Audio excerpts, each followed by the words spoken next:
നമസ്കാരം. നമ്മൾ ഇന്ന് 3 മാങ്ങ എടുത്തു വെച്ചിട്ടുണ്ട് കേട്ടോ അച്ചാറിടാൻ. പെട്ടെന്നൊരു സിമ്പിളായിട്ടൊരു അച്ചാറിടാൻ പോവുകയാണേ. അതിനായിട്ട് മാങ്ങ ചെറുതായിട്ട് അരിഞ്ഞ് വെച്ചിട്ടുണ്ട്. അതിലേക്ക് നമ്മൾ ഉപ്പിട്ട് കൊടുക്കുകയാണ്. പാകത്തിന് ഉപ്പിട്ട് കൊടുത്തതിന് ശേഷം നമുക്കതിലേക്ക് മുളക് പൊടി ഇട്ട് കൊടുക്കണം. ഈ കുറച്ച് മുളക് പൊടിയും കൂടെ ഇട്ട് കൊടുത്ത് അതിന് ശേഷം നമുക്കതിലേക്ക് അച്ചാർ പൊടി ഇട്ട് കൊടുക്കണം. അപ്പോൾ അച്ചാർ പൊടി ഇട്ട് കൊടുക്കുകയാണേ. അച്ചാർ പൊടിയും കൂടി ഇട്ട് കൊടുത്തതിന് ശേഷം നമുക്കിതെല്ലാം കൂടെ ഒന്ന് മിക്സ് ചെയ്യണം.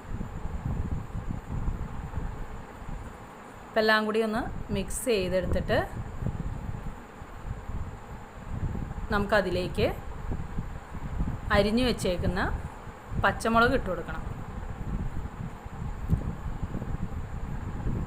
പച്ചമുളക് ഇട്ട് കൊടുക്കുവാണേ.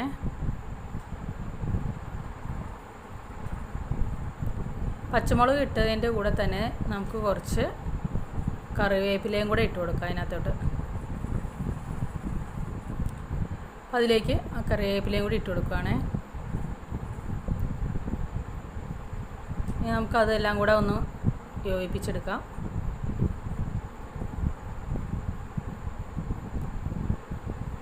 അപ്പോൾ അതെല്ലാം കൂടെ ഒന്ന് യോജിപ്പിച്ചതിന് ശേഷം നമുക്കതിലേക്ക് കുറച്ച് പച്ച വെളിച്ചെണ്ണ ഒഴിച്ചു കൊടുക്കണം.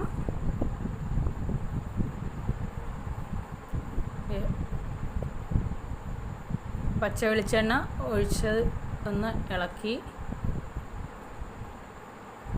എടുത്തിട്ടുണ്ട്. ഇനി നമുക്കതിൽ കുറച്ച് തിളപ്പിച്ചാറിയ വെള്ളം കൂടി ഒഴിക്കുന്നുണ്ട് കേട്ടോ. അതിന് ശേഷം അത് ഒന്നും കൂടെ ഒന്ന് ഇളക്കി എടുക്കണമെന്നുണ്ട്.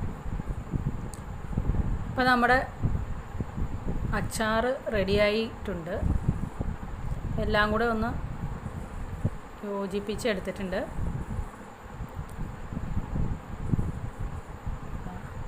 നമ്മുടെ സിമ്പിളായിട്ടുള്ളൊരു അച്ചാർ ഇവിടെ റെഡിയായി കഴിഞ്ഞു.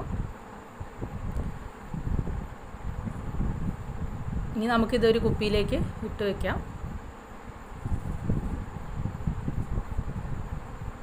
അപ്പോൾ വീഡിയോ എല്ലാവർക്കും ഇഷ്ടമായി കാണുമെന്ന് കരുതുന്നു. സബ്സ്ക്രൈബ് ചെയ്യാൻ മറക്കല്ലേ.